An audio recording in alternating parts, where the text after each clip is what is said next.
Shalom, shalom. Selamat malam buat Indonesia ya. Saya Heni dari New York yang akan menjadi moderator Anda. Hari ini menyapa salam sejahtera, salam damai sejahtera buat kita semua. Bapak Ibu, malam ini kita akan meneruskan pengajaran sejarah penebusan. Hari ini adalah pertemuan yang ke-8 dari buku seri yang kedua ya. Kita sudah mempelajari materi-materi yang sebelumnya. Hari ini kita masuk di dalam materi yang baru, yaitu berkat dan iman Yusuf. Wow, sangat menarik pelajaran ini. Bapak Ibu, saya berharap Bapak Ibu dengan tenang ya, fokus untuk belajar bersama-sama kita. Siapkan hati Anda untuk betul-betul mencari tahu isi Alkitab yang sebenarnya. Baik Bapak Ibu yang terkasih, sebelum kita memulai acara ini, saya meminta kepada saudari saya, Ibu Aling, untuk memimpin kita di dalam doa pembukaan. Dipersilakan untuk Ibu Aling. Ya, baik. Terima kasih, Bu Heni. Baik, Bapak Ibu yang terkasih, mari kita berdoa terlebih dahulu. Bapa kami yang di surga, terima kasih dan puji syukur kami masih sekali lagi diberi kesempatan waktu sekarang ini untuk kembali belajar tentang kebenaran firman-Mu melalui materi pembelajaran sejarah penebusan. Ya Bapa, kami mohon agar ada penyertaan-Mu dan juga pimpinan-Mu di dalam kelas pembelajaran kami saat ini. Dan berkatilah Ibu Heni yang menjadi moderator dalam kelas kami saat ini dan juga operator yang bekerja di belakang layar ya Bapak.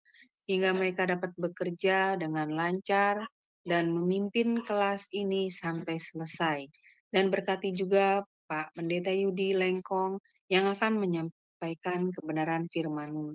Biarlah kiranya Tuhan mengurapi setiap perkataan dari Pak Yudi, sehingga Pak Yudi bisa menyampaikan kebenaran firman-Mu sesuai dengan kehendak-Mu ya Bapa.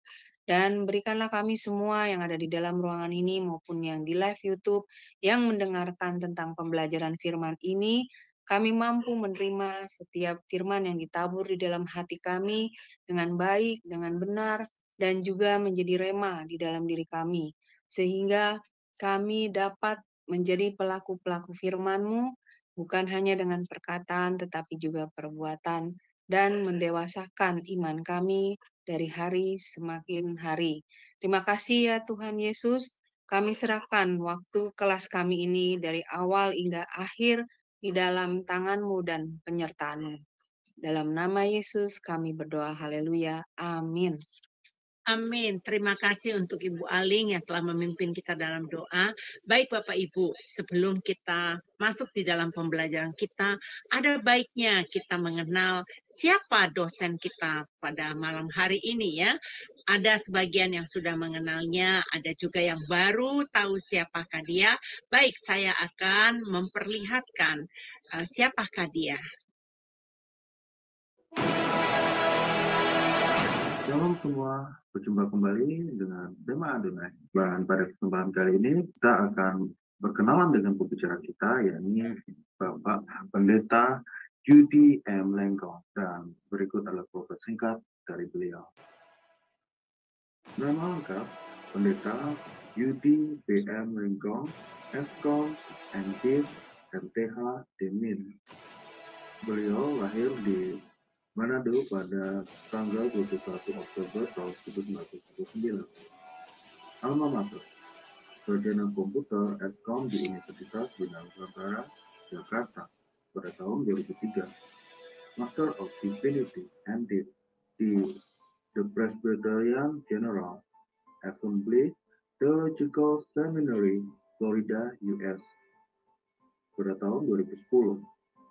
Doctor of Ministry Demin di Barrett Theological Seminary, Florida, US pada tahun 2015. Master Teologi MTH di STT Bethesda, Bekasi pada tahun 2021.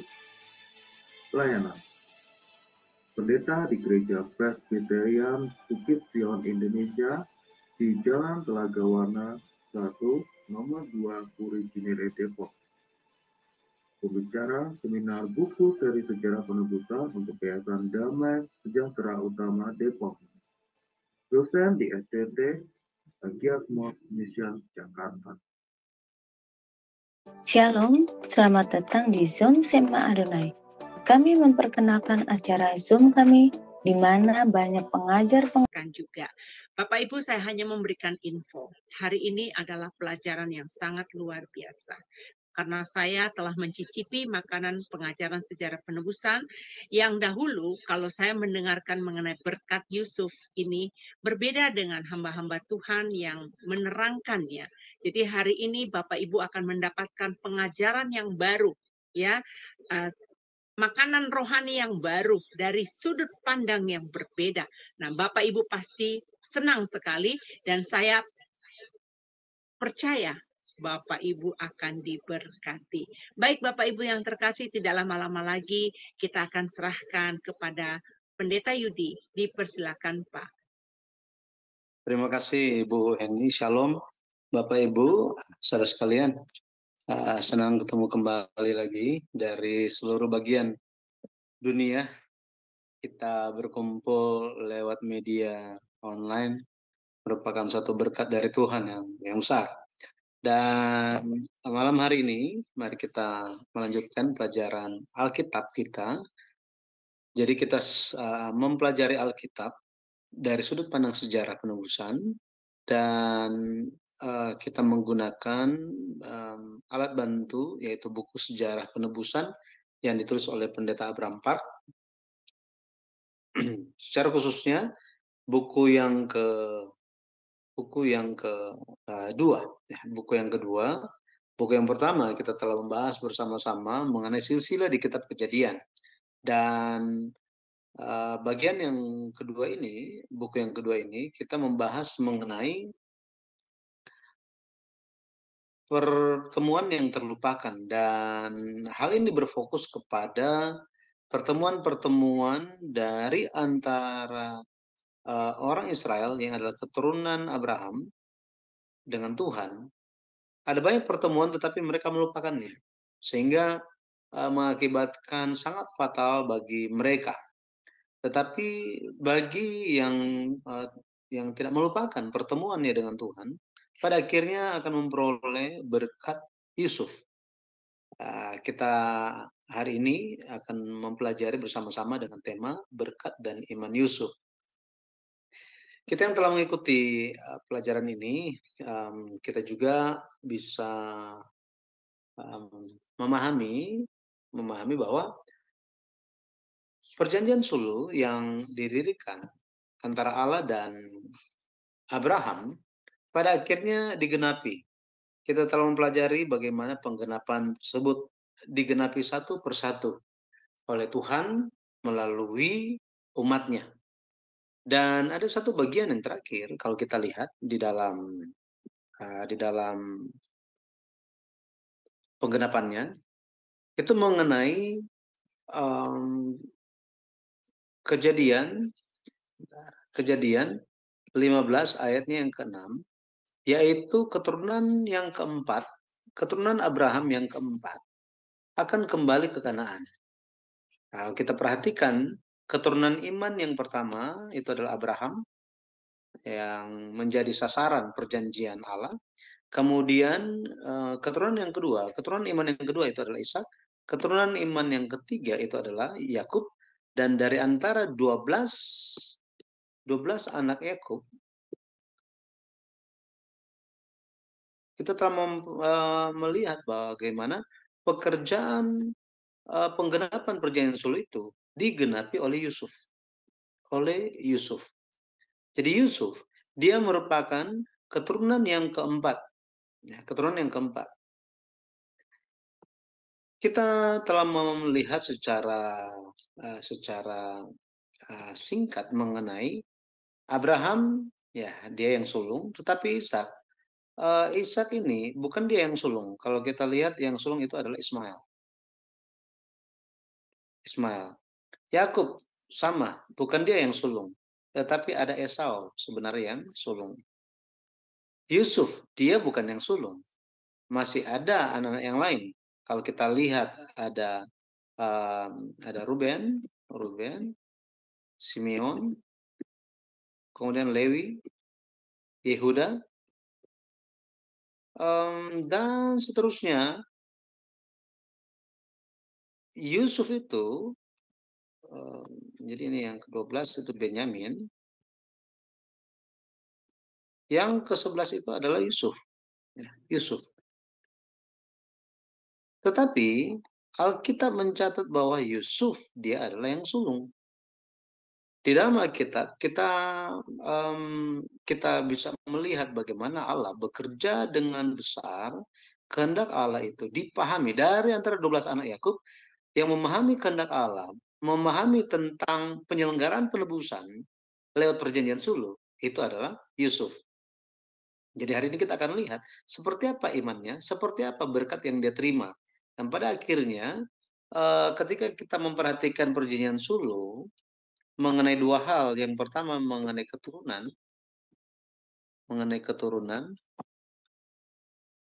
kemudian yang kedua itu mengenai tanah. Jadi ada dua hal yang dijanjikan, itu yang pertama adalah keturunan dan mengenai tanah. Maksudnya apa? Keturunan Abraham pada akhirnya akan masuk ke tanah janji.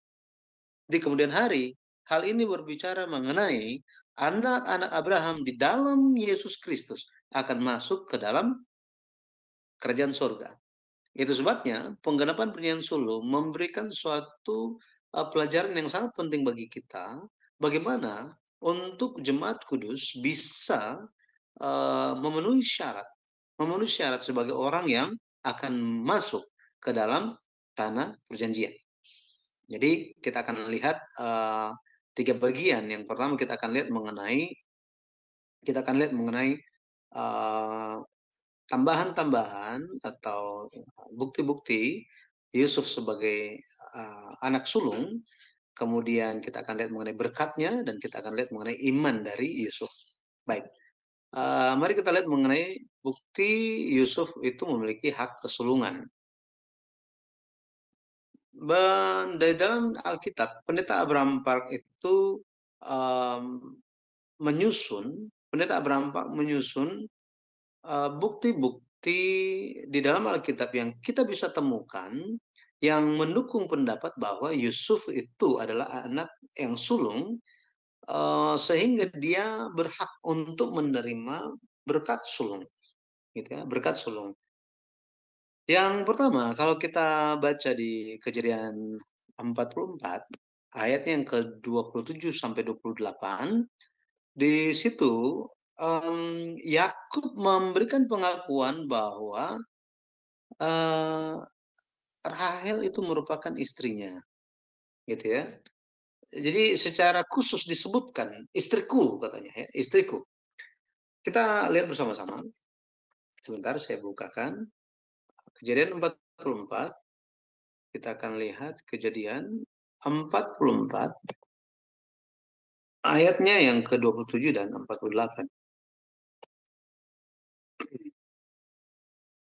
Jadi ini sebenarnya peristiwa yang sudah lama berlalu setelah Yusuf itu dijual, terpisah dari Yakub, gitu ya. Yusuf itu terpisah dari Yakub. Dan ceritanya Yusuf, saudara-saudara Yusuf bertemu dengan Yusuf dan Yusuf menghendaki untuk Benyamin itu dibawa serta ke Mesir, ya, karena dia mau ketemu, gitu ya, ketemu. Pada waktu itu, saudara-saudara Yusuf datang menghadap kepada Yusuf, ya, pada Yusuf, dan mereka menceritakan apa yang papanya katakan, gitu ya. Ayat 27, kemudian berkatalah hambamu, ayahku, kepada kami. Kamu tahu bahwa istriku telah melahirkan 2 orang anak bagiku. Gitu ya. Jadi istriku, katanya, yang seorang telah pergi daripadaku, dan aku telah berkata, tentulah ia diterkam oleh binatang buas, dan sampai sekarang aku tidak melihat dia kembali. Nah, di sini perkataan Yakub, sini ayahku Yakub, bahwa dia bilang istriku telah melahirkan 2 orang anak bagiku. Di sini kita bisa melihat bagaimana Yakub menyatakan Rahel sebagai istrinya, dan pada dasarnya memang Yusuf, kalau kita baca dalam Alkitab, dia Yakub kerja 7 tahun, itu dia kerja kepada Laban selama 7 tahun adalah untuk apa? Untuk dapatkan Rahel. Tetapi ternyata setelah 7 tahun dia bekerja, yang diberikan kepada dia adalah Lea. Ini tipuan dari Laban. Pada akhirnya Laban meminta dia bekerja 7 tahun lagi. 7 tahun lagi. Kenapa? Karena setelah 1 minggu, genap pernikahan antara Yakub dan Lea, Rahel diberikan kepada Yakub sebagai istri, tetapi dia harus kerja 7 tahun lagi. Pada akhirnya Yakub bekerja 14 tahun untuk siapa? Untuk Rahel ini. Itu sebabnya tanpa ragu-ragu Yakub katakan apa? Istriku sudah melahirkan 2 orang anak bagiku. Yang satu, ya saya pikir dia sudah diterkam oleh binatang buas. Nah, ini bicara mengenai Rahel, dan Rahel mendapatkan 2 orang anak. Anak yang pertama itu adalah Yusuf. Bukti lainnya kalau kita lihat, kalau kita baca di Kejadian 37, di ayatnya yang ketiga, kita bisa lihat bagaimana Yusuf lebih dikasih ayahnya dibanding yang lain. Ini memang terlihat seperti adanya ketidakadilan, akan tetapi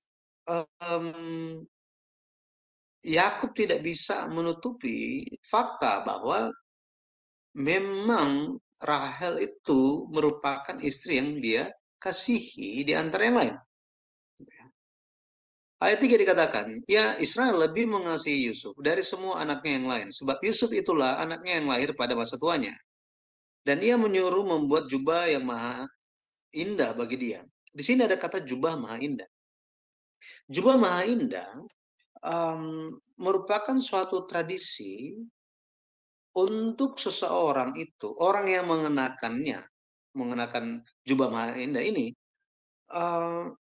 menunjuk kepada sosok yang menerima kasih paling banyak, yang paling dikasihi, atau anak sulung. Dan kita tahu bahwa Alkitab tidak mencatat jubah maha indah itu diberikan kepada Ruben, melainkan kepada Yusuf. Nah, seperti ini.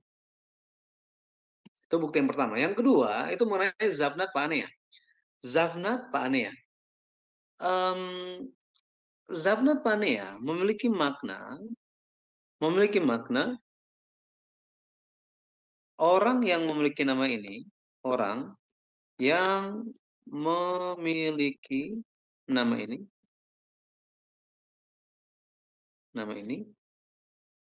hidup. Ya, hidup. Jadi Firaun, kita perlu ingat bahwa Zavnat Paanea merupakan nama yang diberikan Firaun kepada Yusuf.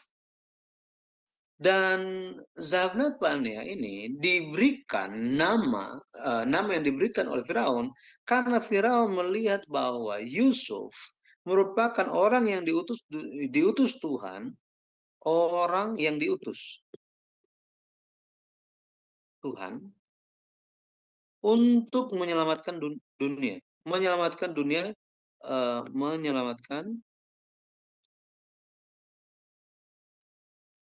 karena ternyata bukan hanya menyelamatkan Mesir saja atau bangsa-bangsa di sekitar, tetapi juga untuk menyelamatkan banyak bangsa.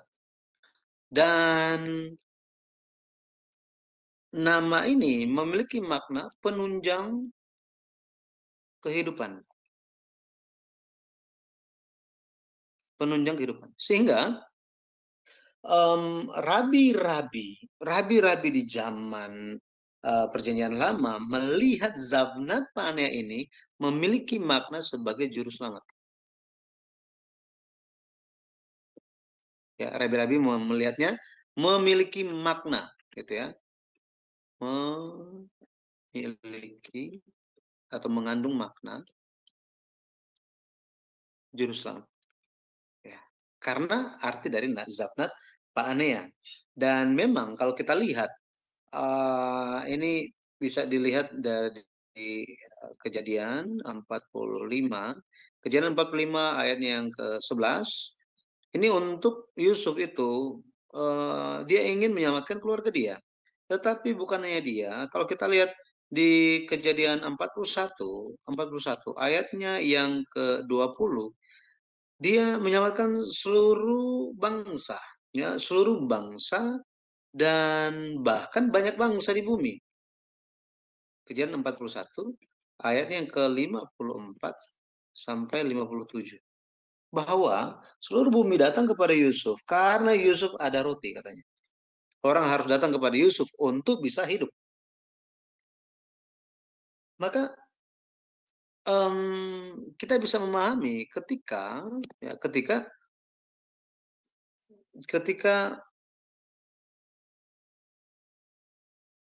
dikatakan di Kisah Para Rasul 4 ayat yang ke-12 bahwa Yesus Kristus merupakan yang mempunyai hidup. Di bawah kolong langit tidak ada keselamatan selain di dalam nama Yesus. Di dalam nama Yesus. Kemudian kita tahu bahwa kitab Amos menyatakan akan terjadi kelaparan. Terjadi kelaparan, dan ini bukan kelaparan akan makanan, haus akan minuman, melainkan akan mendengarkan firman Allah. Itu sebabnya, apakah kitab Amos ini digenapi di zaman Yesus? Yes, digenapi. Yesus pada akhirnya menjadi roti hidup bagi semua orang di zaman Yesus. Lebih lagi kalau kita lihat di zaman kita perlu menerima banyak firman Tuhan. Ya, banyak firman Tuhan. Sehingga kita pun bisa menampung, bisa menyimpan ya, makanan rohani sebelum datangnya kelaparan itu. Dan kita bisa melihat betapa banyak jiwa-jiwa yang haus dan lapar akan firman Tuhan. Itu sebabnya kita memiliki tugas. Ya, tugas seperti yang dinyatakan oleh Pendeta Abraham Park bahwa dia memiliki harapan supaya pemahaman akan Alkitab dari sudut pandang sejarah penebusan, buku sejarah penebusan yang ditulis olehnya itu bisa menimbulkan gelombang-gelombang rohani yang membangkitkan semangat gereja-gereja di dunia. Bahwa pengetahuan akan Tuhan pasti akan memenuhi bumi seperti air menutupi lautan. Ya. Jadi ini pun menjadi tugas kita semua. Kemudian pencatatan di Ibrani pasal 11. Kalau kita lihat di pencatatan Ibrani pasal 11, setelah Alkitab, penulis kitab Ibrani mencatat mengenai Habel, dia mencatat mengenai Nuh. Setelah Nuh, langsung lompat 10 generasi dan mencatat, sebelum Nuh, ada Henok dulu. Ya, ada Henok. Jadi ada Henok terlebih dahulu. Bentar. Jadi ada Henok. Setelah Henok, itu ada Nuh. Nah, setelah Nuh, penulis kitab Ibrani mencatat tentang iman Abraham. Setelah Abraham, Ishak. Setelah Ishak, Yakub. Dan setelah Yakub itu siapa? Yusuf. Ini merupakan bentuk 4 generasi iman yang tidak terpisahkan. Ini keturunan darah langsung. Darah daging langsung. Tetapi bukan hanya bicara tentang darah daging yang menyambungkan mereka, melainkan menekankan tentang iman. Tentang iman. Ya. Secara khusus kalau kita lihat, Ibrani 11 ayat yang ke-22 berbicara mengenai tulang Yusuf. Dan hubungannya dengan apa? Hubungannya dengan Exodus. Hubungannya dengan Exodus. Ini hal yang sangat luar biasa. Dari banyak perbuatan iman, dia berbicara mengenai tulang-tulangnya. Ya, pencatat kitab Ibrani mencatat tentang imannya. Ya, itu. Jadi ada juga mengenai isi berkat Yakub dan berkat Musa. Secara khusus kalau kita lihat dikatakan mengenai, ini kita akan lihat lagi tentang orang yang teristimewa katanya. Teristimewa, gitu ya, teristimewa. Kata teristimewa ini di dalam bahasa Ibrani itu sebenarnya adalah nazir. Kita sering mendengarkan nazar kan? Artinya ini merupakan orang yang dibedakan untuk tujuan khusus. Untuk tujuan khusus. Sehingga ketika Yakub berbicara tentang Yusuf, dia adalah orang yang teristimewa. Musa pun berbicara, Yusuf orang yang teristimewa. Dia adalah nazir. Ini orang yang dibedakan untuk tujuan khusus. Sehingga kita bisa tahu bahwa Yusuf memiliki posisi yang paling tinggi, secara khususnya bicara tentang batu kepala. Nah, ini berkat batu kepala. Bukan kepala batu ya, tetapi berkat batu kepala. Nah, nanti kita akan bicara mengenai hal ini. Dan yang terakhir, kita bisa lihat tentang pengakuan di 1 Tawarik 5 ayat 1 ayat 1 dan 2. 1 Tawarik 5 ayat 1 sampai 2. Kalau kita lihat di 1 Tawarik 5 dikatakan apa di situ? Coba kita lihat ya. 1 Tawarik 5 ayat 1 dan 2 dikatakan anak-anak Ruben, anak sulung Israel. Dialah anak sulung, tetapi karena ia telah melanggar kesucian petiduran ayahnya, maka hak kesulungannya diberikan kepada keturunan dari Yusuf. Anak Israel juga, sekalipun tidak tercatat dalam silsilah sebagai anak sulung. Ayat 2, memang Yehudalah yang melebihi saudara-saudaranya. Bahkan salah seorang dari antaranya menjadi raja. Tetapi hak sulung itu ada pada Yusuf. Kita perlu ingat, pencatatan kitab Tawarik itu dicatat oleh generasi yang kembali dari pembuangan Babel. Dan ini lihat bahwa yang mencatat ini adalah Ezra.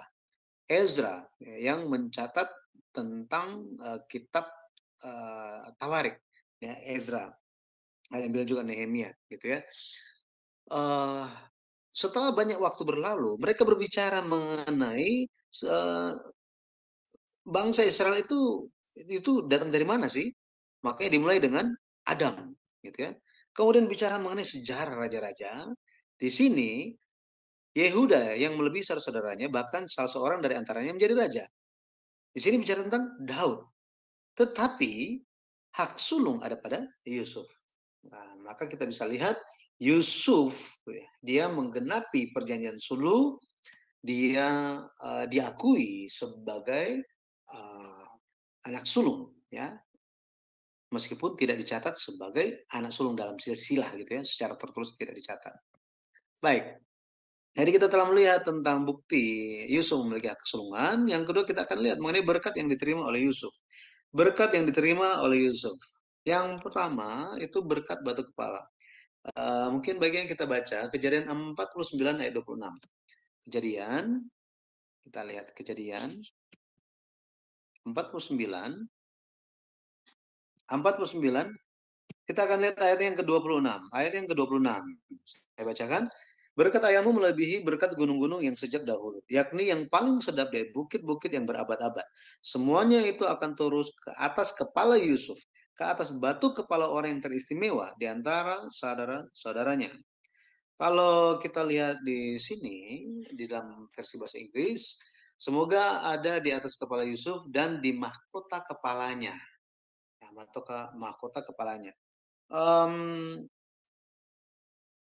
Batu kepala ini mungkin kita lebih kenal sebagai ini, ubun-ubun.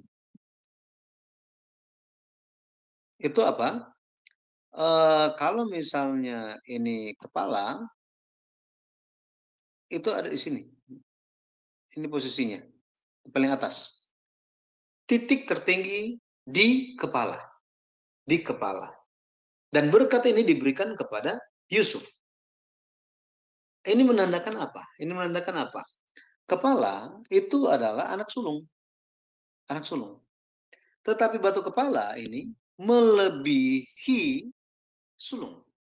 Sulung dari sulung. Sulung dari sulung.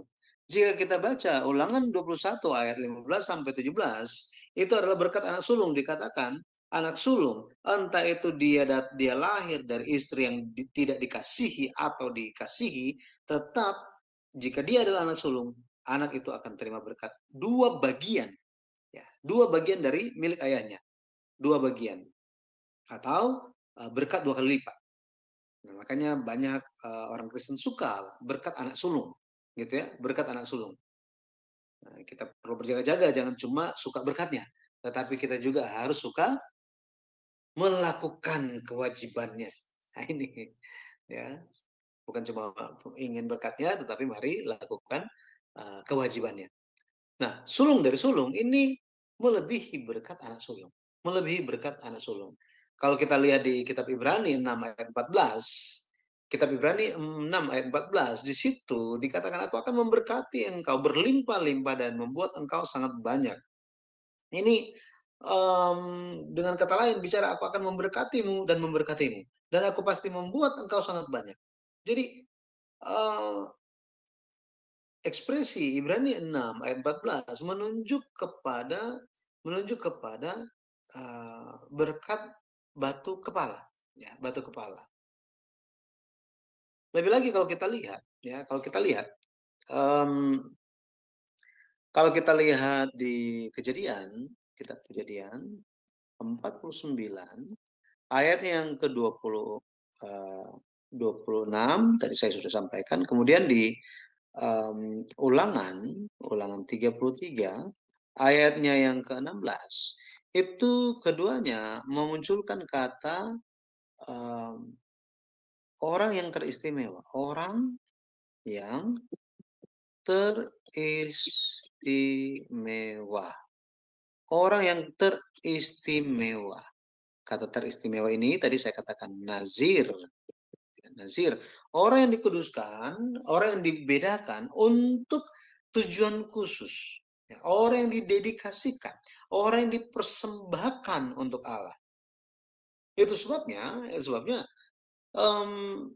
bagi jemaat kudus yang ingin memperoleh berkat anak sulung, ya, berkat batu kepala, kita perlu menjadi orang yang teristimewa atau orang yang dibedakan secara khusus. Ya, bedakan secara khusus. Orang yang didedikasikan untuk Allah. Untuk Allah. Nah, jadi ketika berbicara mengenai hal ini, Yusuf menduduki posisi yang paling tinggi. Makanya kalau kita baca di dalam kitab Wahyu, ada banyak ekspresi mengenai orang-orang yang ada di kerajaan surga.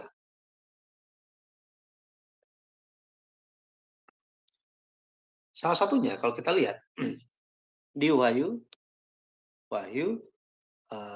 pasal 14. Wahyu pasal 14 itu berbicara mengenai 144.000 orang. Di atas Bukit Sion atau Gunung Sion yang mengikuti anak domba itu kemanapun dia pergi, mereka memiliki nama bapaknya dan nama anak. Jadi dikatakan bahwa mereka merupakan korban sulung. Ya, sulung. First, bahasa Inggrisnya first fruit. Jadi buah sulung. Buah sulung. Betapa pentingnya untuk menjadi ini, buah sulung ini. Dan buah sulung ini berbicara tentang siapa? Wahyu pasal 7 ini bicara mengenai mereka yang dimeteraikan. Dimeteraikan. Di mana? Di dahi katanya. Di dahi. Ini bicara mengenai apa? Meterai di dahi. Bicara mengenai gagasan. Ideologi. Bicara mengenai pengertian. Ya, pengertian. Maka siapakah yang dimeteraikan? Siapakah 144.000 orang ini? Ya, siapakah mereka? 144.000 orang ini pada akhirnya berbicara mengenai mereka yang memiliki karakter, pikiran Kristus, dan pikiran Bapa pada diri mereka. Sehingga mereka mengikuti anak domba itu kemanapun dia pergi. Mereka itu murni seperti perawat. Mereka mempelajari nyanyian baru.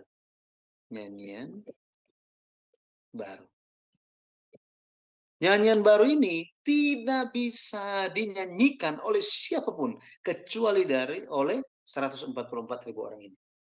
Ya. Di sisi yang lain, kita melihatnya, saya ingin mengajak kita bahwa suatu keuntungan ketika kita memiliki semangat untuk mempelajari firman Tuhan dari sudut pandang sejarah penebusan. Kenapa? Kita bisa melihat secara keseluruhan Alkitab dari kitab Kejadian sampai Wahyu, menembus semuanya dan melihat bagaimana kehendak Tuhan itu tidak pernah berubah, tetapi konsisten untuk penyelamatan, untuk memunculkan orang-orang yang muncul sebagai buah sulung. Lebih lagi kalau kita lihat mengenai Yusuf, benar-benar dia menerima berkat, ya, sulung dari sulung. Ya, saya berdoa kiranya kita bisa menjalankan tugas sebagai orang yang teristimewa, sehingga kita memiliki berkat yang sangat luar biasa ini. Kemudian berkat yang kedua yang dimiliki itu adalah berkat yang mengatasi atau melampaui tembok. Berkat yang mengatasi atau berkat yang melampaui tembok. Kejadian 49 ayat yang ke-22. Kita lihat. Yusuf adalah seperti pohon buah-buahan yang muda pada mata air. Dahan-dahannya mengatasi tembok. Dari sini, dahan-dahannya mengatasi tembok. Kita lihat mengenai berkat ini, dikatakan tentang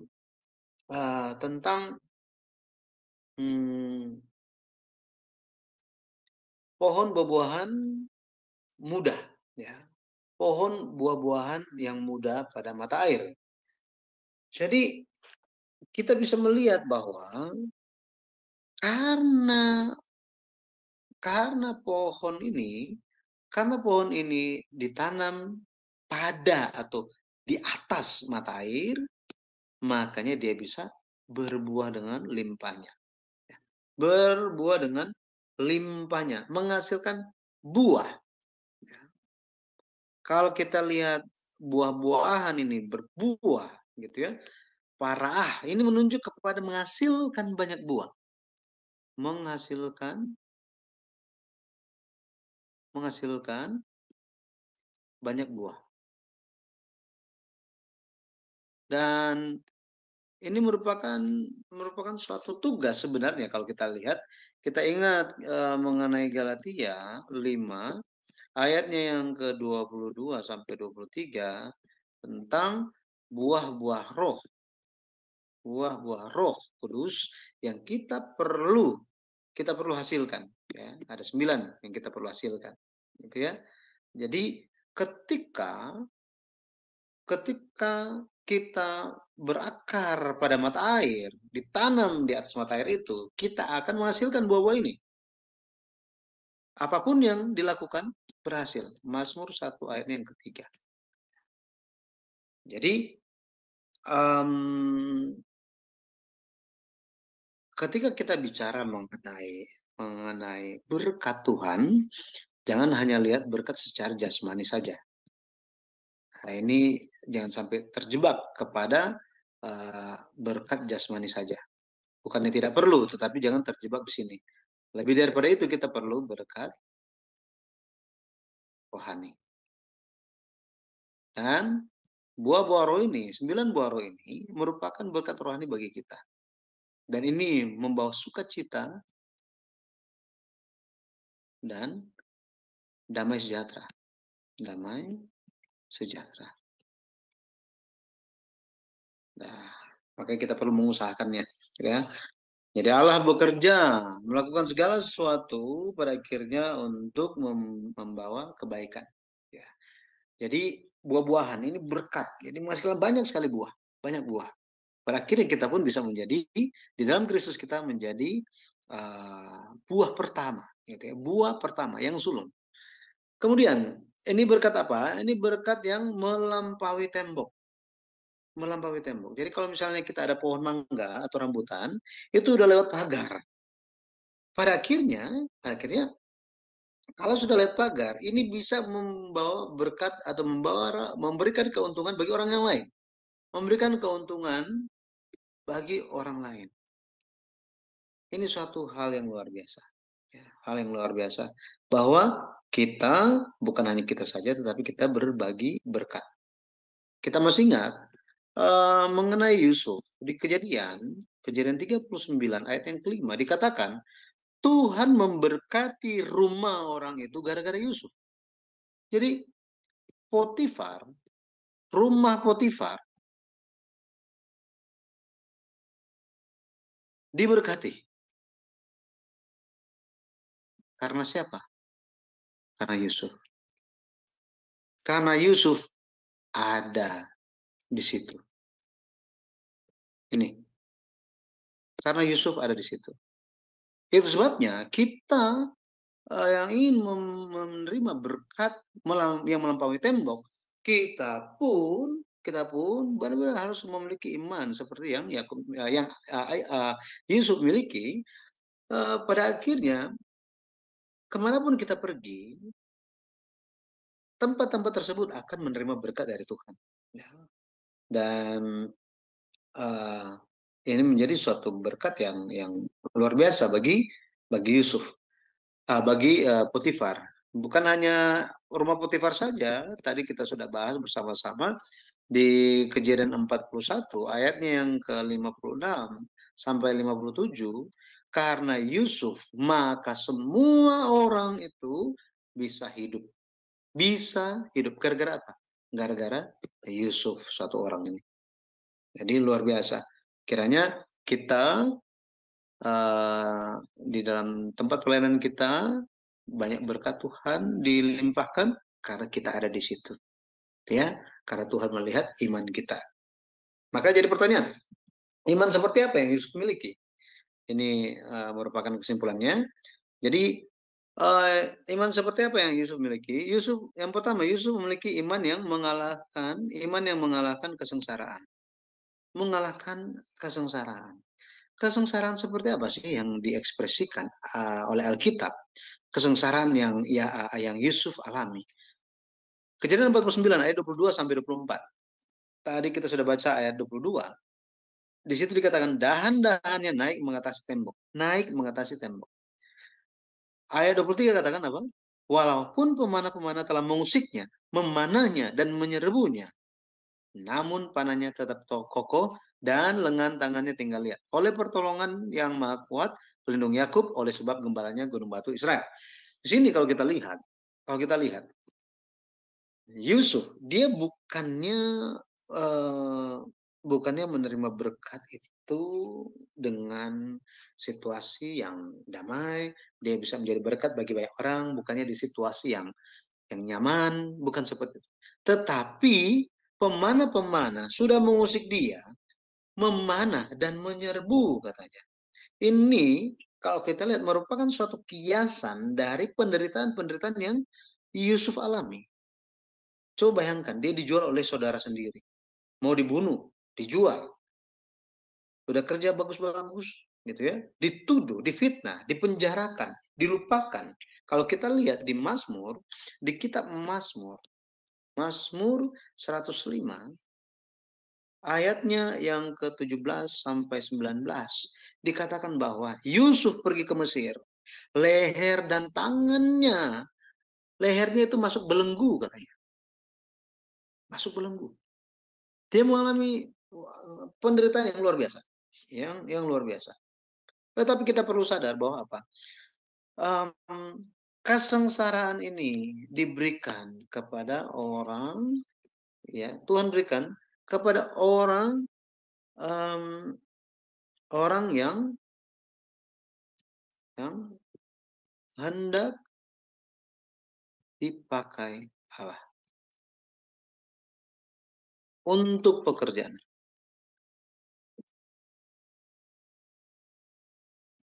Jadi kalau kita ingat mengenai Daud, gitu ya, Tuhan menaruh orang-orang dalam kesengsaraan untuk apa? Dengan tujuan Tuhan ingin pakai mereka dalam suatu pekerjaan yang besar. Itu sebabnya ketika mereka bertahan, iman mereka bertahan sampai akhir, mereka mengalahkan kesengsaraan. Mereka bisa mengalami berkat Tuhan, ya, berkat Tuhan. Cuma pertanyaannya, bagaimana dia bisa mengalahkan kesengsaraan ini? Ya, bagaimana? Bagaimana Yusuf bisa mengalahkan, bisa menang atas panah-panah yang datang kepadanya, kepada orang-orang yang menyerbu dia?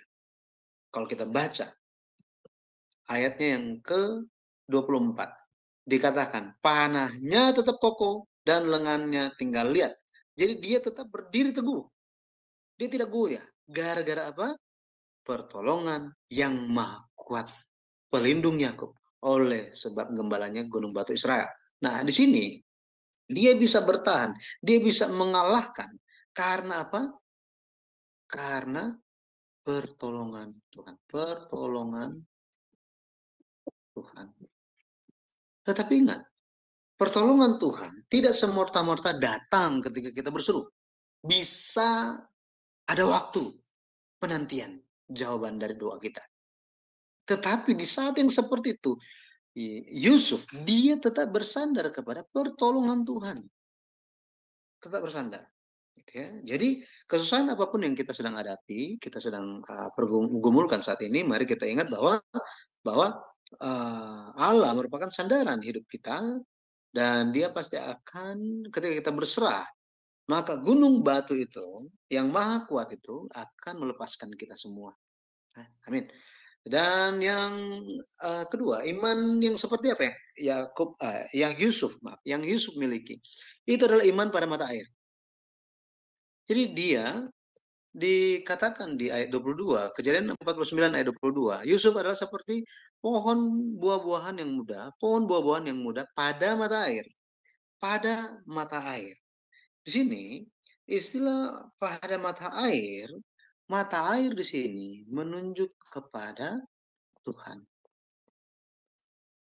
Bahwa dia itu bertumbuh. Dia bertumbuh lewat atau di atas dasar Tuhan. Di atas dasar Tuhan. Pada akhirnya dia itu tidak pernah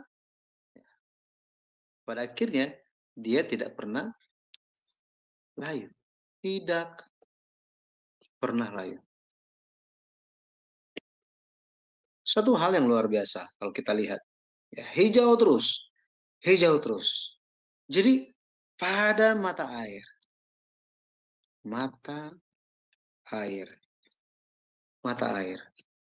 Ini bicara tentang Tuhan. Yesus, dia adalah air hidup. Air kehidupan. Ya, air kehidupan. Itulah Yesus. Ya, referensinya Yeremia 2 ayatnya yang ke-13, kemudian Yeremia 17 ayatnya yang ke-13, ayat yang ke-13. Jadi Tuhan merupakan sumber air dari kehidupan. Dan dia hidup bersama-sama dengan Allah. Dia tidak pernah terputus dari Allah. Buktinya dari mana? Kalau kita lihat, dia menang, contoh gitu ya, menang atas godaan istri Potifar, godaan istri Potifar. Ini suatu hal yang luar biasa kalau kita lihat. Kenapa? Yusuf merupakan anak muda, gitu ya, anak muda.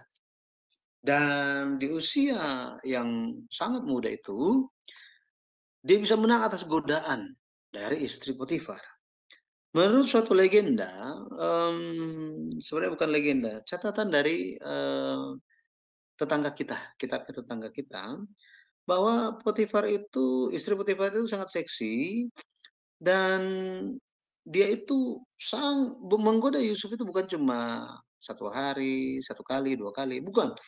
Dan setiap hari dia digodain. Yusuf itu digodain. Istri Potifar selalu menggoda dia. Tetapi Yusuf berbicara apa? Bagaimana mungkin aku berbuat dosa di hadapan Allah? Aku berdosa terhadap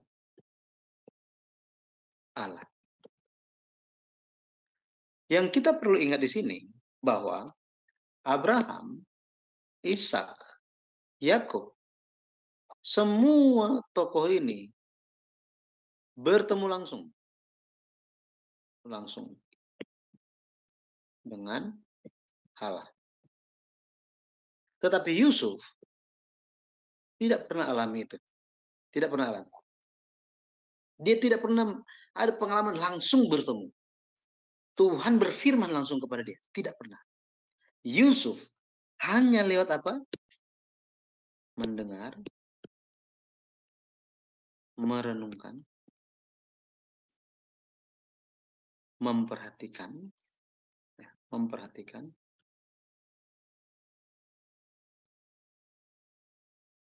bahkan mempelajari.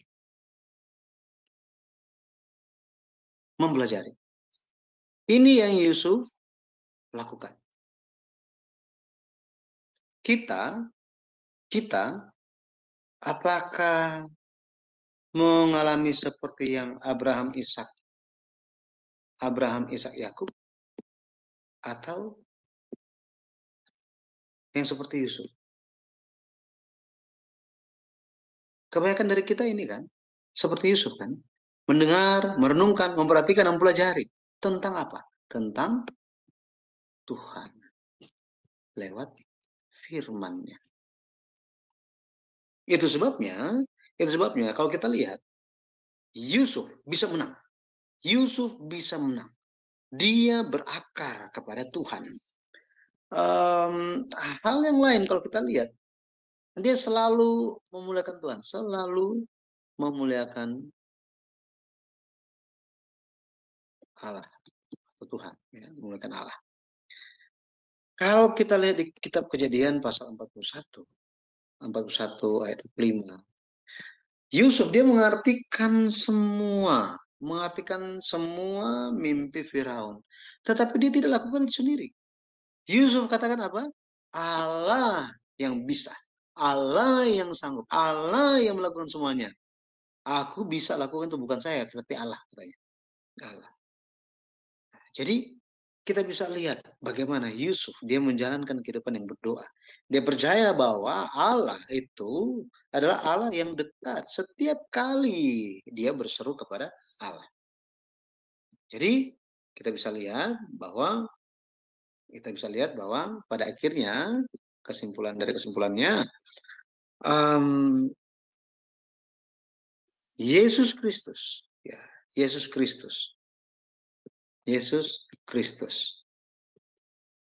Menurut Yohanes 1 ayat 1 sampai 2, kemudian ayat 14, Yesus Kristus dia Menuju ini kepada firman itu sendiri. Bahkan kedatangan kedua, kedatangan Yesus Kristus kembali, itu namanya akan disebut sebagai firman Allah. Firman Allah. Ya. Wahyu, ini bisa lihat di 19, di ayat 11, 12, kemudian ayat 18. Jadi pada akhirnya Yusuf, dia menerima berkat, segala berkat yang luar biasa. Dia bisa bertahan atas segala tantangan dalam hidup dia, kesengsaraan dia, karena dia menjalani kehidupan yang bersandar senantiasa kepada Tuhan. Dia selalu dekat berdoa kepada Tuhan. Dia selalu ingat setiap janji-janji Tuhan. Setiap perkataan-perkataan, warisan iman yang dia terima. Jadi saya berdoa dalam nama Tuhan Yesus Kristus, kiranya kita semua yang mengikuti pelajaran ini pun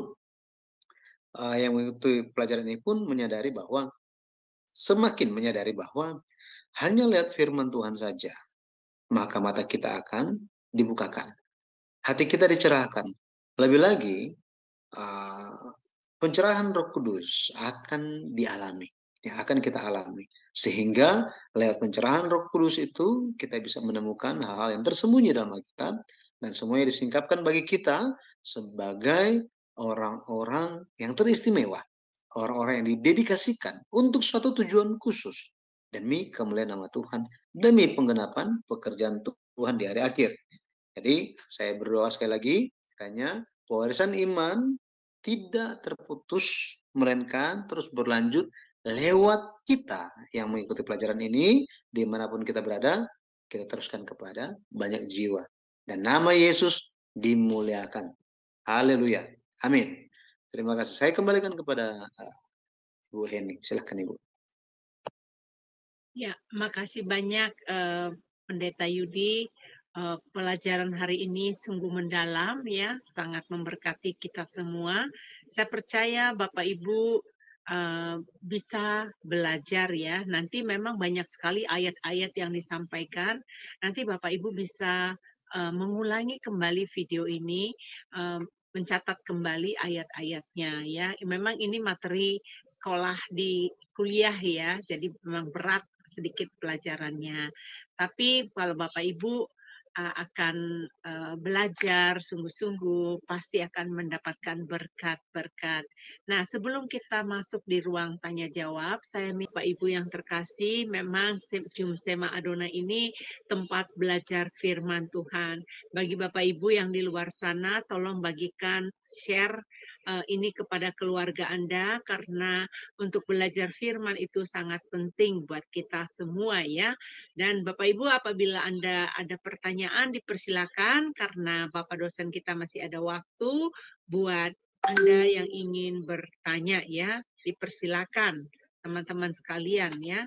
Apa yang hari ini telah dipelajari, ya silakan untuk angkat tangan ya. Baik, untuk Ibu Aling dipersilakan. Iya, terima kasih Bu Eni untuk kesempatannya. Shalom, selamat malam Pak Yudi. Saya mau tanyakan Pak, apakah Yusuf itu tipologi dari Yesus Kristus ya Pak? Maksudnya kehidupan dia, dan apa yang dimaksud dengan anak sulung Pak? Iya, terima kasih. Baik Ibu. Jadi Yusuf kalau kita lihat memang selain daripada Ishak yang sering yang menjadi tipologi Yesus Kristus itu adalah Yusuf. Itu bagaimana kehidupan dia. Kalau kita lihat Ishak kan bagaimana Ishak naik ke atas Gunung Moria untuk dipersembahkan, dia memikul kayu bakar untuk diri dia sendiri, untuk pengorbanan diri dia sendiri. Itu merupakan tipologi bernubuat tentang bagaimana Yesus akan memikul, akan dikorbankan, akan berkorban, jadi korban pendamaian bagi manusia. Dan Yusuf lebih lagi tentang bagaimana Yusuf dijual, gitu ya. Yusuf dijual, nah, kita langsung teringat bagaimana Yusuf dijual oleh saudara-saudaranya. Ya, dalam hal ini dijual oleh siapa? oleh saudara-saudaranya kan, ya, oleh muridnya sendiri yang Yesus panggil sebagai saudara, gitu, sebagai teman. Kemudian bagaimana Yusuf, dia menjadi penunjang kehidupan dan rabi-rabi melihat dia sebagai juru selamat, ya, tipikal juru selamat. Jadi Yesus Kristus pada akhirnya menggenapi bagaimana apa yang dinubuatkan oleh Yusuf, hal-hal yang terjadi kepada Yusuf. Nah, kayaknya di kemudian hari pekerjaan-pekerjaan apa yang Yesus ajarkan. Ada banyak hal kalau kita baca di kitab Yohanes bagian akhir, ada banyak hal yang Yesus lakukan ketika dia berada di bumi ini. Tetapi kalau misalnya dituliskan semuanya, sepertinya dunia ini tidak bisa menampungnya. Ada ekspresi seperti itu, gitu ya. Bukan maksudnya, oh ya, semua buku-buku itu masa sih nggak ada tempatnya di bumi. Bukan itu. Tetapi ada banyak hal yang sangat mendalam yang dia lakukan, memiliki makna yang bisa dijelaskan. Bagaimana dia lakukan semua tersebut, dia menjalani kehidupan di bumi ini sesuai dengan kitab suci. Sesuai dengan kitab suci. Itu sebabnya salah satu keunikan dari buku sejarah penebusan adalah kita bisa menemukan Yesus di perjanjian lama. Menemukan Yesus di perjanjian lama. Dan ini seperti yang Ibu bilang tadi, gitu ya. Terus satu lagi tadi ditanyakan tentang anak sulung. Apa yang dimaksud dengan anak sulung? Anak sulung di dalam Alkitab berbicara mengenai anak yang pertama kali lahir secara jasmani, pertama kali lahir. Yang terutama, kalau kita lihat tentang makna sulung, sulung, ketika anak sulung itu yang lahir pertama, yang dilahirkan pertama, itu bukan hanya sekedar secara jasmani dia yang pertama, bukan.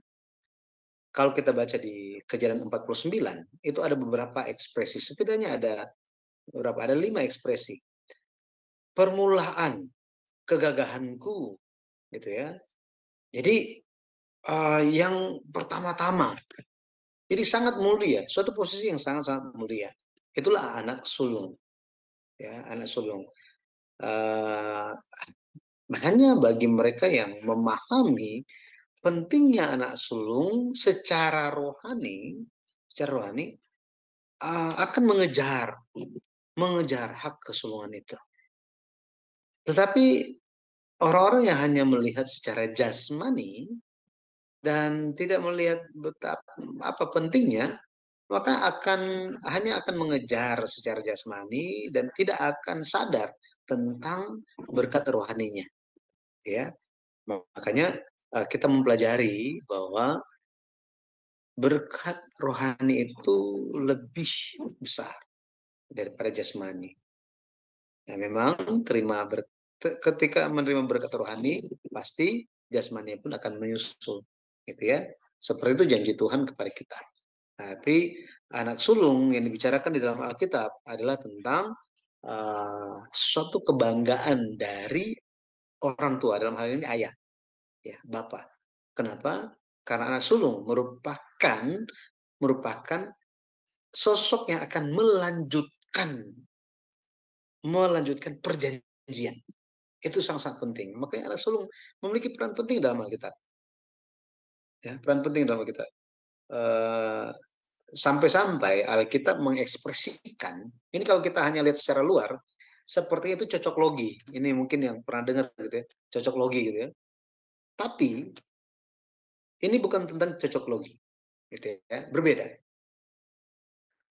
Kalau kita lihat mengenai anak sulung ini, bahkan diperebutkan sejak dalam kandungan. Kalau hanya bicara tentang Esau dan Yakub, berarti cuma satu, mungkin kebetulan. Tetapi jauh ratusan tahun setelah Esau dan Yakub memperebutkan hak kesulungan, anak Yehuda dari Tamar, Peres dan Zera itu sudah memperebutkan hak kesulungan itu sejak bayi. Sama seperti halnya Esa dan Yakub. Sama. Gitu ya. Nah, jadi seperti itulah makna anak sulung dilihat dari sudut pandang sejarah penebusan apa pentingnya dan Alkitabnya bicara seperti apa. Semoga bisa membantu Ibu. Iya, baik. Terima kasih sudah mengerti saya, Pak. Berarti anak sulung dalam hal rohani itu seperti itu. Iya, terima kasih untuk pencerahannya, Pak Yudi. Tuhan berkati. Tuhan berkati. Ya, puji nama Tuhan. Apakah ada lagi dari Bapak Ibu yang ingin bertanya di dalam ini? Saya banyak beberapa poin yang saya baru pelajari baru hari ini ya. Jadi saya sibuk untuk merapikan catatan saya karena ada yang saya baru terima hari ini. Contoh seperti mengenai berkat Yusuf tadi ya, Bapak Pendeta, yang mengenai di mahkota kepalanya itu. Jadi artinya apa namanya batu kepala itu adalah berkat, sulung dari yang sulung ya. Wah, itu luar biasa sekali ya Yusuf dapat berkat yang demikian ya, Bapak Pendeta ya. Itu sangat mengagumkan. Itu Bapak Pendeta mute itu, jadi nggak kedengeran. Ya. Ya, itu berkat yang sangat-sangat mengagumkan. Makanya Yusuf itu selalu Tuhan ingat dia. Tuhan ingat dia. Dan di kemudian hari kalau kita lihat Yesus datang menurut peraturan Melkisedek,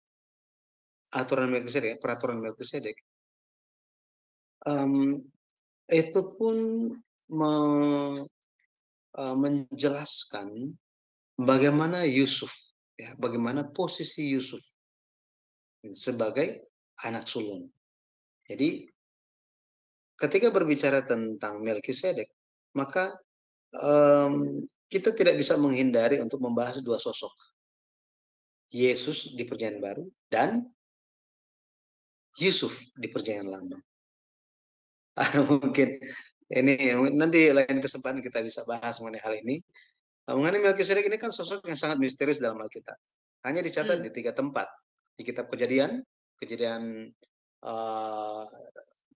ya di kitab Kejadian berapa? 13. Kejadian 14, maaf. Kejadian 14, kemudian di kitab Mazmur 110, setelah itu di kitab Ibrani. Khususnya di pasal yang ke-7 menjelaskan. Meskipun di pasal-pasal sebelumnya sudah penulis kitab Ibrani itu sudah memiliki pola pikir untuk membahas ke sana gitu. Tetapi mengenai Melkisedek ini di Perjanjian Lama itu menjelaskan tentang Yusuf, di Perjanjian Baru menjelaskan tentang Yesus. Nah, ini suatu hal yang sangat menarik gitu. Bahwa posisi Yusuf itu sangat-sangat luar biasa sampai selain dia menjadi tipologi Kristus, bukan sekedar tipologi Kristus saja, bahkan dia itu menarik suatu silsilah secara rohani, silsilah yang tidak kelihatan. Nah, dan Yesus pun menempuh hal yang sama. Kalau Bapak Ibu ada buku seri yang kedua, itu di bagian akhir dibicarakan tentang Yusuf. Itu sangat menarik. Dan itu menguraikan benang yang sepertinya terlihat kusut, rumit di dalam Alkitab, tetapi diuraikan dengan sederhana oleh Pendeta Abraham Parr lewat buku yang kedua. Yang saya maksudkan itu adalah berbicara tentang tadi tentang Yusuf, bahwa dia itu bisa bertahan, dia bisa menang atas kesengsaraan oleh pertolongan yang maha kuat katanya, yang maha kuat, gembala Gunung Batu Israel, dari itu gembala katanya, gembala Israel. Kalau kita lihat, kita pelajari tentang Kejadian pasal 49, janji tentang Mesias itu diberikan kepada Yehuda, ya, kepada Yehuda. Ekspresi yang digunakan adalah Silo, ya. Dia yang diutus, Silo. Kita tahu Siloam kan, kolam yang diutus katanya. Tetapi bukan hanya janji Mesias itu akan datang, itu bukan hanya diberikan kepada Yehuda, diberikan juga kepada Yusuf. Bagaimana mungkin, misalnya gitu, Ibu Heni apakah punya 2 kakek? Cuma dari salah satu saja kan? Hanya salah satu saja, nggak bisa dari 2. Gitu. Beda cerita ini maksudnya ya misalnya mama, dari papa, ini. Bukan ini. Tetapi di dalam satu garis keturunan langsung dijanjikan, oke, Mesias akan datang melalui ini. Yehuda. Tiba-tiba bicara Mesias akan datang lewat Yusuf. Loh, apakah kita bicara mengenai Yesus datang sebagai keturunan Yusuf? Oh, enggak ada. Di kitab Ibrani diperkenalkan Yesus adalah imam besar agung.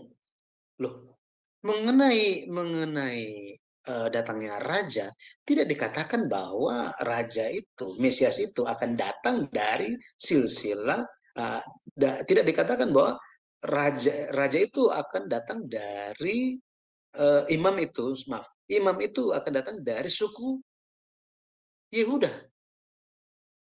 Karena Mesias dari suku Yehuda, imam datang dari suku Lewi. Iya kan? Tetapi Yesus adalah imam besar. Dia bukan datang dari suku Lewi. Dia dari suku Yehuda. Nah, bagaimana menjelaskan hal ini? Penulis kitab Ibrani bilang apa? Yesus datang sebagai imam besar bukan berdasarkan keimaman Harun atau Lewi, melainkan berdasarkan urutan Melkisedek. Jadi bingung lagi, siapa Melkisedek ini gitu ya? Nah, seperti ini, sangat menarik. Jadi tadi Ibu Eni bicara tentang berkat rohani seperti itu, sulung dari sulung. Ini pun tersambung dengan bagaimana sosok Yusuf itu begitu istimewanya sampai-sampai Pendeta Abraham menjelaskan tentang Yusuf. Mesias datang dari sebagai menjelaskan Kejadian pasal 49 bahwa Mesias itu datang dari keturunan Yusuf itu dengan penjelasan tentang Melkisedek. Makanya Yusuf itu sangat-sangat spesial, gitu. Sulung dari sulung. Yesus pun dia yang terutama dari saudara-saudaranya. Nah, seperti itu. Oke. Ya, silakan Ibu. Ya, Yusuf yang mau menderita juga ya. Ya, Iya, luar betul. biasa mengenai Yusuf ini, Bapak Pendeta. Dia memberikan contoh yang terbaik buat semua orang ya. Tetapi kalau dia mampu melakukan hal itu memang dia sudah satu pilihan. Menurut saya sudah satu pilihan. Karena banyak sekali orang yang ingin hidupnya mau menyerupai seperti Yusuf, tetapi mereka selalu gagal lagi waktu mereka disakiti, waktu mereka dihina, mereka tidak kuat menghadapinya itu. Ya, sedangkan Yusuf itu saya kagum dengan dia bagaimana dia rela menerima cacian, penghinaan, tuduhan dari saudara-saudaranya itu, sehingga dia bisa terpilih ya menjadi perdana orang yang penting di Mesir. Kemudian Yusuf ini menjadi satu tokoh yang bersejarah di dalam Alkitab kita, dari iman dia tadi yang seperti Bapak Pendeta katakan tadi, itu iman Yusuf itu menurut saya itu sangat luar biasa kalau menurut saya. Gitu. Ya, Bapak Pendeta di grup saya nggak tahu Bapak Pasu-Pasu ini, saya tampilkan dulu ya. Dia berkata begini, ini pertanyaannya tadi juga dia udah tanyakan kepada dosen yang break sebelumnya. Saya nggak tahu dia Kristen atau dia Islam ya, tapi pertanyaannya mengenai Yudas lagi nih, Bapak Pendeta. Dia berkata, jika Yudas masuk neraka, lantas siapakah yang mengisi tahta yang kosong itu?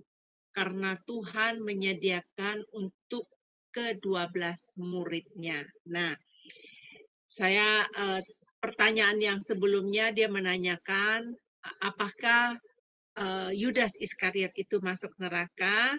Ya, tadi Bapak Pendeta dosen yang sebelumnya ya sudah pasti karena kelakuannya, perbuatannya, tipe manusia, tadi belajar tentang tipe manusia bahwa dia ya tidak memiliki karakter yang baik ya. Sedangkan kita setelah kita ikut Tuhan, kita memiliki karakter yang baik. Nah, pertanyaan dia, oke, dia jawab lagi, saya Kristen Bu, oke. Naik Pak ke Zoom Pak. Jadi bisa berdialog langsung pada dosen ya Pak ya. Baik. Nah itu pertanyaannya Bapak Pendeta. Itu Yudas itu. Ternyata dia kurang mengerti tentang apa yang menyediakan tempat untuk 12 takhta ini. Bapak ini harus belajar continue ya, belajar rutin gitu loh. Ya silakan Bapak Pendeta Yudi menjawab pertanyaannya ini. Baik. Jadi ini meskipun jadi kita membahas tentang Yusuf, tetapi kita bukan hanya interdenominasi, tetapi bukan hanya internasional, tapi intertema gitu ya. Lompat. Iya, ini Papa. Nggak apa-apa. Jadi seperti mungkin saya tambahkan sedikit saja gitu ya, karena sudah dijelaskan oleh Bapak dosen yang sebelumnya. Apa bedanya Petrus? Apa kesamaan Petrus dan Yudas? Mereka sama-sama murid Yesus. Siapa yang berkhianat? Dua-duanya berkhianat. Iya kan? Dua-dua berkhianat. Bukan hanya dua, semua lari. Yohanes balik duluan. Ya. Akhirnya yang lain pun balik kembali. Yang membedakan Yudas itu apa? Yudas dia tidak bertobat dan memilih jalan untuk bunuh diri. Pada akhirnya tali pun menolak dia. Jadi Yudas itu dia tidak berbalik kepada Tuhan, dia tidak bertobat dengan hati yang dipenuhi oleh pikiran dia sendiri. Pada akhirnya dia bunuh diri, tali menolak dia, pohon menolak dia, bahkan bumi pun menolak dia. Dia mati dengan naasnya. Bedanya dengan Petrus dia apa? Dia bertobat. Dia bertobat. Murid-murid mereka berbalik. Nah, jadi selesailah mengenai Yudas itu kan. Terus apakah setelah Yudas itu tidak ada, maka di tahta itu kurang satu, maka ada kosong? Saya pikir tidak demikian, gitu ya, tidak demikian. Suatu ketika murid-murid itu bertanya kepada Yesus, Guru, kami telah meninggalkan keluarga kami, pekerjaan kami, semua hal kami telah tinggalkan untuk ikut Engkau. Apa yang akan kami dapatkan? Yesus bilang apa? Aku berkata, sesungguhnya kalian akan ada bersama-sama denganku menghakimi 12 suku Israel. Jadi waktu itu Yudas masih ada enggak? Masih ada. Betul ya? Sehingga di sini bukan berbicara mengenai siapa. Bukan. Bukan mengenai oh Yudas, berarti oh dia terus ternyata apa? Oh kan Yudas sudah ditentukan. Maka ini kembali lagi ada tersirat pertanyaan, apakah ini bukankah Yudas, berarti Yudas sudah ditentukan untuk jadi murid. Bukankah dia sudah ditentukan? Kenapa dia hilang? Berarti kalau dia sudah hilang, berarti tidak ada lagi yang bisa mengisi posisi dia. Alkitab bilang apa? Tidak demikian. Setelah murid-murid itu menerima kuasa Roh Kudus, mereka berdiskusi dan mereka bilang apa? Perlu digenapkan jumlah yang telah ditentukan oleh Tuhan kita. Marilah kita memilih seorang untuk mengisi posisi yang telah ditinggalkan oleh Yudas itu. Maka dibikinlah undian. Dan yang terpilih kita tahu siapa? Matias. Ya, benar ya, Matias ya? Matias, dia yang terpilih.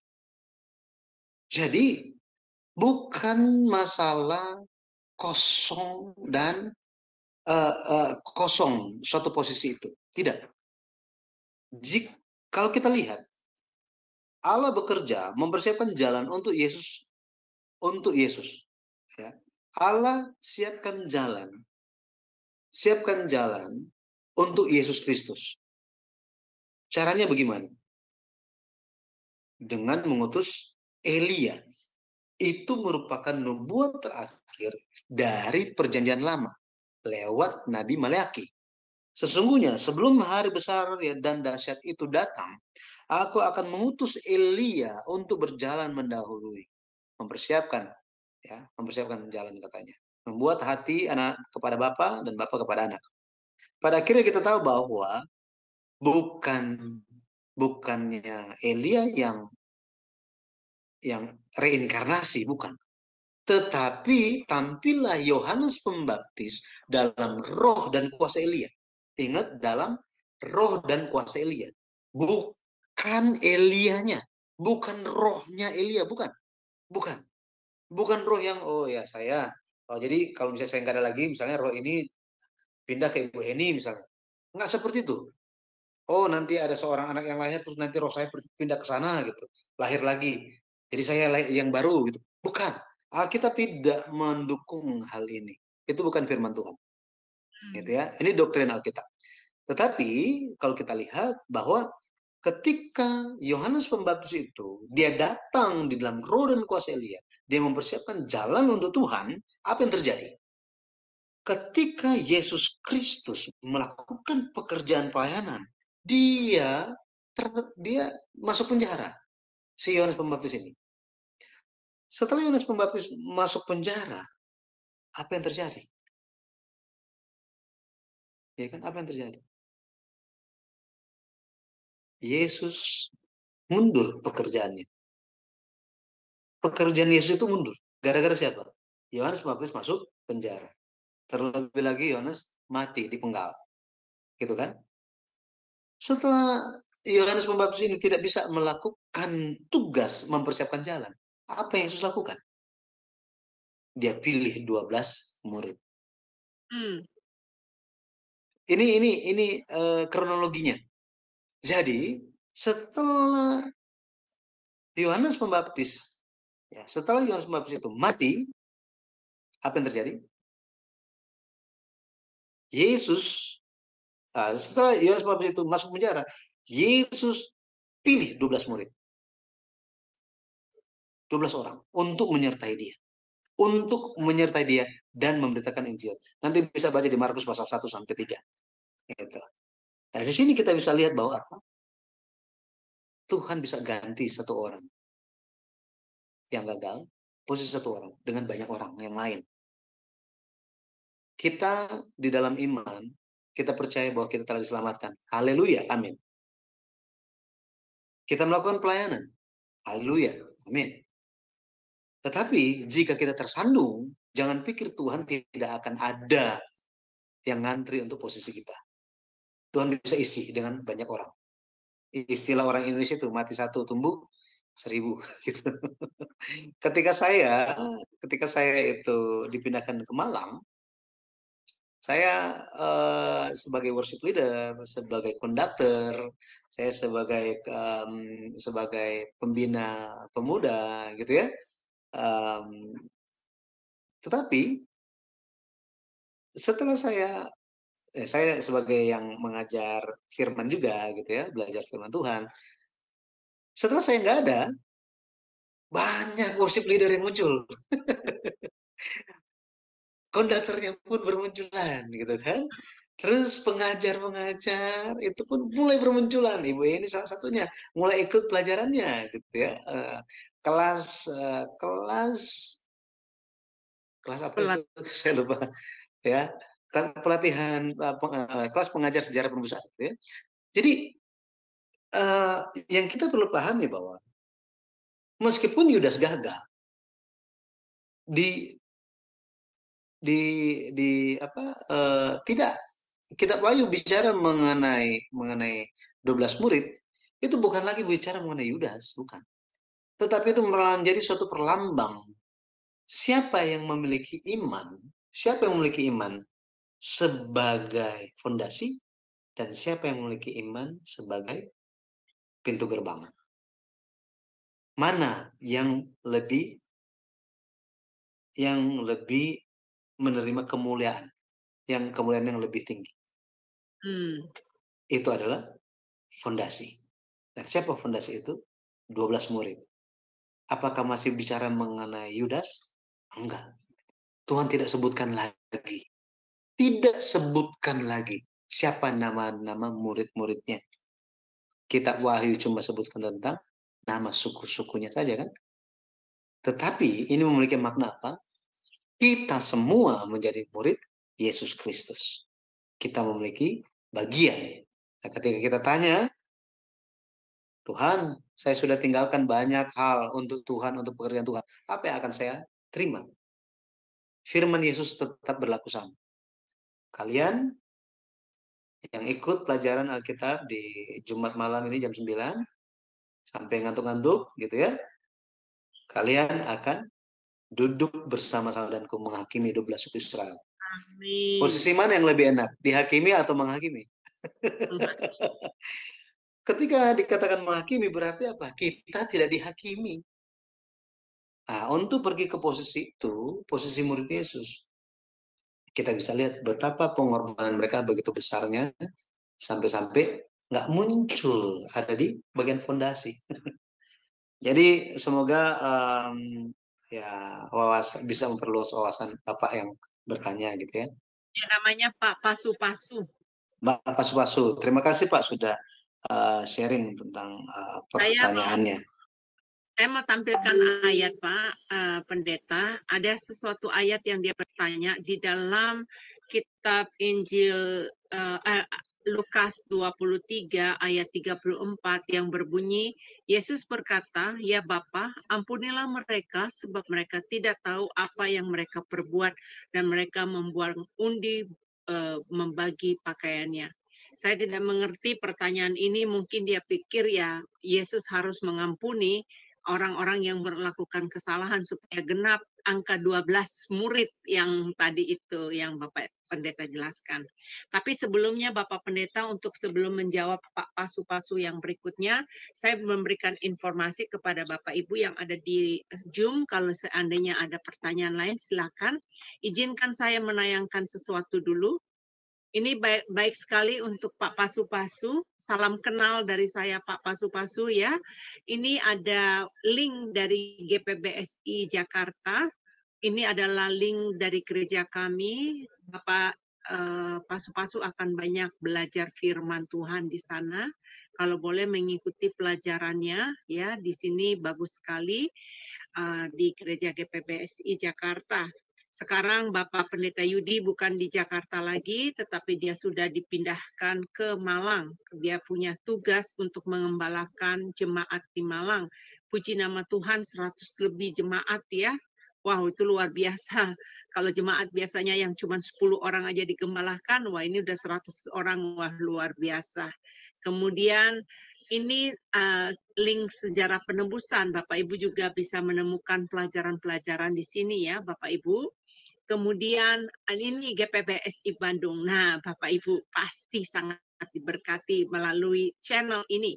Ikuti channel ini ya, pasti Anda diberkati. Nah, kalau Bapak Ibu bersedia mau dimuridkan, belajar firman Tuhan, itu akan dikirimkan video, 1 minggu 1 video. Nah, video itu adalah pembelajaran dari buku pertama ya, buku dasar pertama. Nah, waktu dikirimkan video itu akan dikirimkan 10 pertanyaan.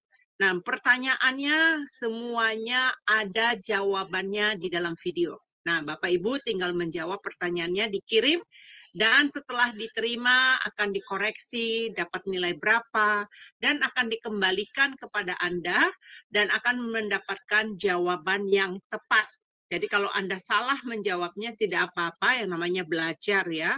Nanti kalau salah nggak apa-apa, nanti dikasih jawaban yang tepat. Nah ini tujuannya untuk apa? Tujuannya supaya kita belajar firman Tuhan secara fondasi yang benar. Nah, Bapak Ibu yang rindu bisa menghubungi saya. Nanti saya akan gabungkan Anda dengan GPBSI Bandung. Sudah banyak murid-murid yang ikut ya, dan mereka punya kesaksian, wah luar biasa Bu Heni, dulu saya nggak tahu Alkitab, taunya begini isi Alkitabnya. Nah ini loh Bapak Ibu yang saya ingin ajarkan, GPBSI Bandung, cabang kami yang di Bandung, menyediakan program sekolah online melalui video yang dikirim setiap 1 minggu 1 kali, diisi 10 pertanyaan, nanti setelah dijawab dikembalikan, dan Anda mendapatkan jawaban yang tepat. Sangat gampang kan? Nah, Bapak Ibu, itulah dari pengajaran sejarah penebusan yang sangat luar biasa yang memberkati kita. Nah, menurut saya, Bapak Pendeta, ini Bapak Pasu-Pasu ini saya lihat ada antusias dia belajar firman, tapi saya nggak tahu bagaimana cara pertumbuhan dia selama ini, dan sehingga dia masih membingungkan tentang Yudas Iskariot itu, apakah dia diselamatkan atau tidak ya, dan kemudian dia masih bertanya tentang murid Yesus itu, yang ke-12 murid itu, dan Yesus itu mestinya mengampuni dosa-dosa orang ya. Jadi mestinya Yudas itu harus diampuni kayaknya begitu. Nah, coba nih Pak Pendeta, mungkin Bapak Pendeta bisa menjawab pertanyaan terakhir ini sebelum Bapak Pendeta beristirahat ya. Saya tahu ini sudah malam sekali di Indonesia. Dipersilakan. Baik, intinya saya perlu sampaikan bahwa saya nggak tahu Bapak sementara tanya apa gitu ya. Apa yang ditanyakan, jadi hanya bisa mengira-ngira saja gitu.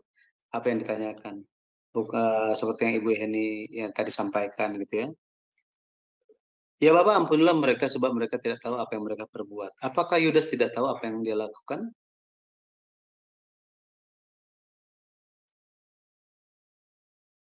Apakah ketika Yesus berdoa pengantara, ya Bapak ampunilah mereka sebab mereka tidak tahu apa yang mereka perbuat. Secara otomatis, maka semua orang memperoleh pengampunan. Jadi pengampunan itu diberikan secara gratis, tetapi tidak semua orang meresponnya dengan iman. Betul itu. Jadi apakah pengampunan Allah itu, kasih Allah sampai akhir itu apakah berubah? Tidak. Kasih Allah, kehendak Allah untuk menebus, menyelamatkan manusia, sama sekali tidak berubah. Tetapi yang perlu berubah itu apa? Manusia yang jahat, yang hatinya jahat, yang tidak kenal Tuhan, itu perlu berubah dari hati yang keras, yang tidak percaya, menjadi percaya, baru diselamatkan. Kenapa demikian? Karena Allah itu setia, Allah itu adil, dia benar. Ketika kita bicara mengenai keadilan Allah, berarti semua harus ada aturan. Benar ya? Harus ada aturan. Ada persyaratannya. Tangan Tuhan sudah buka lebar-lebar. Apakah semua orang juga mau mendekat dan memeluk? Ternyata tidak demikian. Tidak demikian. Justru yang terjadi, Yerusalem hancur tahun 70 M. Iya kan? Dan mereka masih keras hatinya sampai hari ini.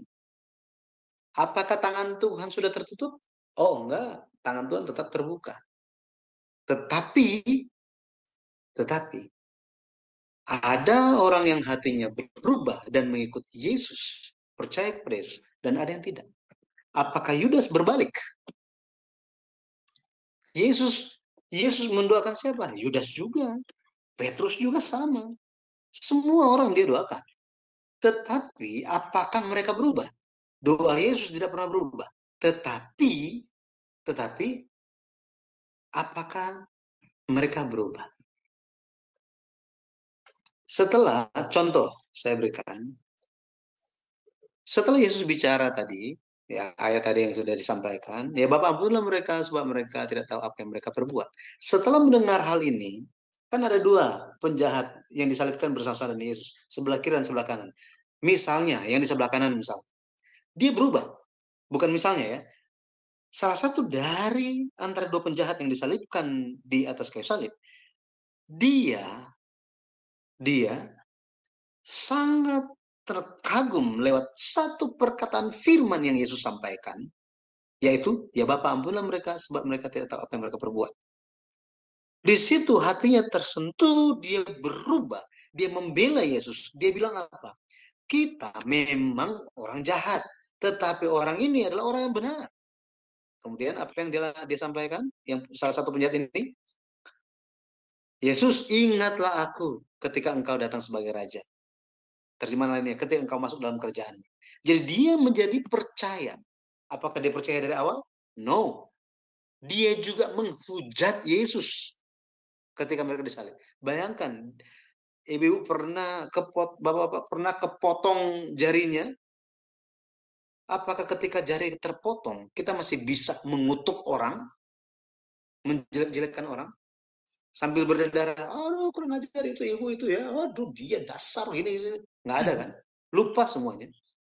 Betapa jahatnya kedua penjahat ini, mereka dipaku, mereka disalib, sudah mau mati, tetap jahat juga.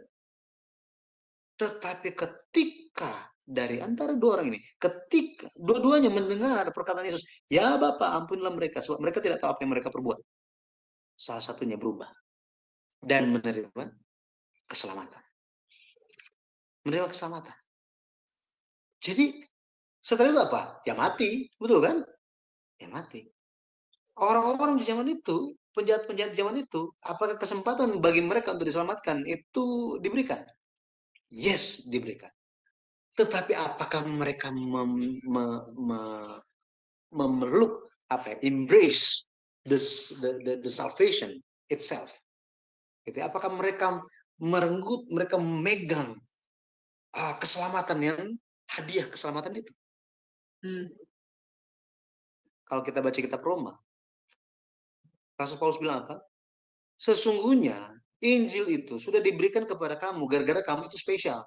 Tetapi karena kekerasan kepalamu dan kekerasan hatimu, Injil itu kamu tidak terima, maka aku berpaling kepada bangsa kafir, katanya. Nah, jadi apa? Jangan salah paham. Yesus mendoakan doa pengantara untuk pengampunan Tuhan atas orang-orang. Tuhan ampuni? Yes, Tuhan ampuni. Apakah mereka percaya mereka menerima pengampunan itu? Mereka percaya Yesus? Ada yang percaya, ada yang enggak. Betul ya? Sama Yudas, apakah dia percaya? Ternyata sampai akhir tidak. Gitu. Ternyata sampai akhir tidak. Itu bukti-buktinya, bagaimana responnya. Gitu ya. Jadi semoga kita pun bisa melihat bahwa jangka waktu itu, pintu dibukakan itu ada jangka waktunya. Seperti film mulai ada the end-nya, penyelamatan pun ada the end-nya. Sejarah penebusan akan berakhir. Jadi sebelum itu berakhir, tangan Tuhan itu terbuka lebar. Amin. Mari kita menjadi orang yang teristimewa. Ya, kita membawa banyak jiwa ke hadapan Yesus untuk menerima kasih keselamatan itu. Amin. Amin. Amin. Iya, jadi hari ini kesimpulannya bagaimana Pak Pendeta? Jadi kita harus menghidupkan ya iman kita seperti iman Yusuf ya, supaya bisa mendapatkan berkat yang seperti yang Yusuf terima ya. Ya, seperti itu. Menurut saya di sana, iya betul. Wow, luar biasa. Sangat disayangkan sekali ya si Yudas itu, walaupun dia menyadari dia ingin ya kalau nggak salah dia kembalikan ya uangnya ya, dibuang itu uangnya, Ya, tetapi ya karena dia bunuh diri itulah ya membuat dia. Coba kalau dia nggak bunuh diri ya, dia memperbaiki dirinya, dia bertobat ya, dia apa namanya memperbaiki seperti Petrus ya melakukan kesalahan, tapi dia mengakui dia berubah dan dia ikut Tuhan, bahkan dia menjadi orang yang luar biasa. Nah, kalau Yudas melakukan hal itu, wah, saya rasa juga berkat-berkat jasmani dan rohani dia akan terima. Jadi cuman sayang sekali Yudas melakukan hal yang demikian sehingga dia tidak bisa menerima berkat yang seperti berkat iman Yusuf yang diberikan kepada dia gitu. Baik, Bapak Pendeta, kami mohon doa berkat buat kami. Sebelumnya berikan kepada kami statement closing-nya dan kelas kita akan berakhir segera. Dipersilakan, Pak. iman Yusuf adalah iman yang tertuju kepada mata air. Yesus Kristus adalah sumber air kehidupan. Ketika Yesus ada di dalam kita, Yesus katakan bahwa dalam diri kita akan mengalir aliran-aliran kehidupan. Kiranya kita bisa menjadi orang-orang yang selalu ada Yesus di dalam hati kita dan menampakkan Kristus itu dalam kehidupan kita. Seperti halnya Yusuf yang menampakkan kemuliaan Tuhan di sepanjang kehidupan dia. Kira-kira dia menerima berkat, dia menggenapi perjanjian Tuhan, sama seperti itu, kita pun tentu kita akan menggenapi setiap rencana yang baik dari Tuhan untuk menggenapkan setiap firman-Nya, ya, membawa banyak jiwa ke hadapan Tuhan dan tetap bertahan sampai akhir. Tuhan Yesus memberkati, mari kita berdoa. Allah Bapa yang hidup, terima kasih Engkau telah menyertai pelajaran kami di malam hari ini. Kiranya Engkau Bapa yang akan membungkus hati dan pikiran kami, sehingga meskipun kami lupa semuanya, kami tetap ingat bahwa iman kami harus didasari di dalam Yesus. Apapun kehidupan kami yang sedang kami jalankan, yang sedang kami hadapi pergumulan hidup, biarlah kami tetap menghadapinya bersama-sama dengan Tuhan di dalam kami. Terima kasih ya Bapa, Engkau menjadi gunung batu sandaran kehidupan kami berserah kepadamu. Tolong sertailah Bapak setiap anak-anakmu yang mengikuti pelajaran pada malam hari ini, Engkau yang akan menjaga dan memelihara setiap kehidupan mereka, dan berkat Immanuel yang akan menjadi bagian kehidupan dari setiap orang yang mengikuti pelajaran ini, yang beriman kepada Engkau, dan menyertai juga setiap anggota keluarga mereka, dan setiap pekerjaan mereka. Terima kasih ya Bapak. Tolong Engkau yang memberkati Shema Adonai ini, sehingga senantiasa memuliakan nama-Mu, dan pekerjaan Tuhan makin diperluas sampai ke penjuru bumi. Pakailah kami ya Bapak, supaya kami bisa menjadi orang yang teristimewa, demi kemuliaan nama Tuhan saja. Sisa hari ini, kami berserah semua di dalam tangan kasih-Mu. Sampai kami bertemu kembali, kiranya Engkau yang menjaga kesehatan kami, dan memberikan kekuatan untuk menjalani hari-hari di depan kami. Terpujilah nama Tuhan, kami berdoa semua hal ini di dalam nama Tuhan Yesus Kristus. Amin. Amin, amin. Terima Tuhan kasih Bapak. memberkati. Ya, terima kasih. Baik Bapak Ibu yang terkasih dalam Tuhan, ya, besok ya hari Sabtu ada pelajaran juga lagi jam 19 WIB dan juga jam 21 WIB waktu Indonesia ya. Saya berharap Bapak Ibu tetap bersama Sema Adonai, karena Zoom Sema Adonai ini adalah Zoom di mana kita tetap belajar firman Tuhan. Selama 1 minggu, dari hari Senin sampai hari Minggu, dari hari Senin sampai Minggu lagi, kita ketemu di Zoom Sema Adonai. Ajak teman-teman ya untuk bergabung bersama kami. Untuk Bapak Pasu-Pasu yang ada di live streaming saat ini, saya mengundang Anda untuk lain kali untuk masuk ke Zoom supaya kita bisa berinteraksi ya Pak ya. Baik Bapak Ibu, terima kasih. Tuhan Yesus memberkati.